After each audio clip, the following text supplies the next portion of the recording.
ಇನ್ನು ಸರ್ಕಾರದ ವಿಷಯಕ್ಕೆ ಬರೋದಾದ್ರೆ ಗ್ಯಾರಂಟಿ ಘೋಷಣೆಗಳಿಂದ ರಾಜ್ಯ ಸರ್ಕಾರದಲ್ಲಿ ದುಡ್ಡಿಲ್ವಾ? ಘೋಷಣೆ ಆಗೋಗಿದೆ. ಗ್ಯಾರಂಟಿಗಳನ್ನ ಕೊಡಲೇಬೇಕಾದ ಅನಿವಾರ್ಯತೆ ಇದೆ. ಇದರ ನಡುವೆ ವಿವಿಧ ನಿಗಮಗಳಿಗೆ ಅನುದಾನ ಕೊಡೋದಕ್ಕೆ ಸರ್ಕಾರದ ಪರದಾಟ. ನೂರಾರು ಕೋಟಿ ಅನುದಾನ ಘೋಷಣೆ ಮಾಡಿಬಿಟ್ಟಿದ್ದಾರೆ, ಆದರೆ ಒಂದು ಪೈಸೆನೂ ಬರ್ತಾ ಇಲ್ಲ. 2024ರ ಬಜೆಟ್ನಲ್ಲಿ ಭರ್ಪೂರ್ ಘೋಷಣೆ ಕೊಟ್ಟಿದ್ದಾರೆ. ಅನುದಾನ ಶೂನ್ಯ. ನಿಗಮಗಳಿಗೆ ಅನುದಾನ ಕೊಡೋದಕ್ಕೆ ಸರ್ಕಾರದ ಬಳಿ ದುಡ್ಡಿಲ್ವಾ ಅನ್ನೋದು ಸದ್ಯಕ್ಕಿರೋ ಪ್ರಶ್ನೆ.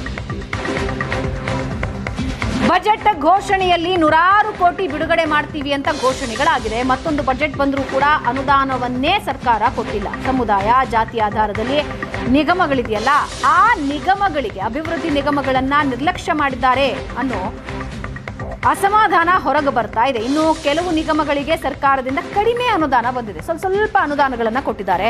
ವಿವಿಧ ನಿಗಮಗಳಿಗೆ ಅನುದಾನ ನೀಡದ ಬಗ್ಗೆ ಮಾಹಿತಿ ಬಹಿರಂಗ ಆಗಿದ್ದು, ಸಿಎಂ ಸಿದ್ದರಾಮಯ್ಯಗೆ ಅನುದಾನ ಖೋತಾದ ಬಗ್ಗೆ ವರದಿ ಸಲ್ಲಿಕೆಯಾಗಿದೆ. ಸಮಾಜ ಕಲ್ಯಾಣ ಇಲಾಖೆಯಿಂದ ಸಿಎಂ ಸಿದ್ದರಾಮಯ್ಯಗೆ ವರದಿ ನೀಡಿದ್ದಾರೆ.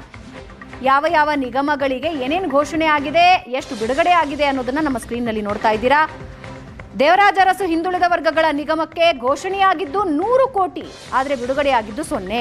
ಒಕ್ಕಲಿಗ ಸಮುದಾಯದ ಅಭಿವೃದ್ಧಿಗೆ ಘೋಷಣೆಯಾಗಿದ್ದು 100 ಕೋಟಿ, ಆದರೆ ಬಿಡುಗಡೆ 0. ವೀರಶೈವ ಲಿಂಗಾಯತ ಅಭಿವೃದ್ಧಿ ನಿಗಮಕ್ಕೆ ಘೋಷಣೆಯಾಗಿದ್ದು 60 ಕೋಟಿ, ಆದರೆ ಬಿಡುಗಡೆಯಾಗಿದ್ದು 0. ಇನ್ನು ವಿಶ್ವಕರ್ಮ ಅಭಿವೃದ್ಧಿ ನಿಗಮ 13 ಕೋಟಿ ಘೋಷಣೆಯಾಗಿದೆ, ಬಿಡುಗಡೆ 0. ಉಪ್ಪಾರ ಅಭಿವೃದ್ಧಿ ನಿಗಮಕ್ಕೆ 8 ಕೋಟಿ ಘೋಷಣೆಯಾಗಿದೆ, ಆದರೆ 1 ರೂಪಾಯಿ ಬಿಡುಗಡೆ ಆಗಿಲ್ಲ. ಈಡಿಗ ಬಿಲ್ಲವ ಅಭಿವೃದ್ಧಿ ಕೋಶಕ್ಕೆ 10 ಕೋಟಿ ಘೋಷಣೆಯಾಯಿತು, ಆದರೆ ಬಿಡುಗಡೆ 0. ಅಂಬಿಗರ ಚೌಡಯ್ಯ ಅಭಿವೃದ್ಧಿ ನಿಗಮಕ್ಕೆ 5 ಕೋಟಿ ಘೋಷಣೆಯಾಯಿತು, ಆದರೆ ಬಿಡುಗಡೆ 0.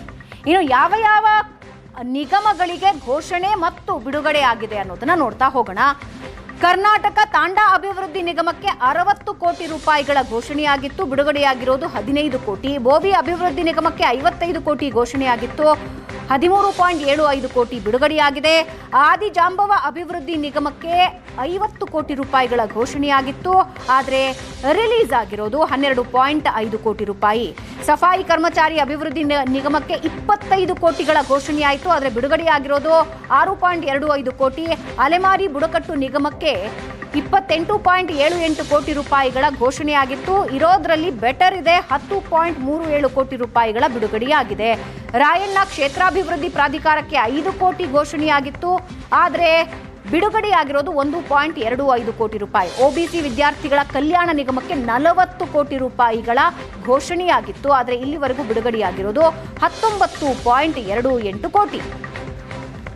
ಹಾಗಾದ್ರೆ ಓವರಾಲ್ ಬಜೆಟ್ನಲ್ಲಿ ಏನು ಕಥೆಯಾಗಿದೆ? ಅಭಿವೃದ್ಧಿಗೆ ದುಡ್ಡಿಲ್ವಾ ಅನ್ನೋದು ಸದ್ಯಕ್ಕಿರೋ ಪ್ರಶ್ನೆ.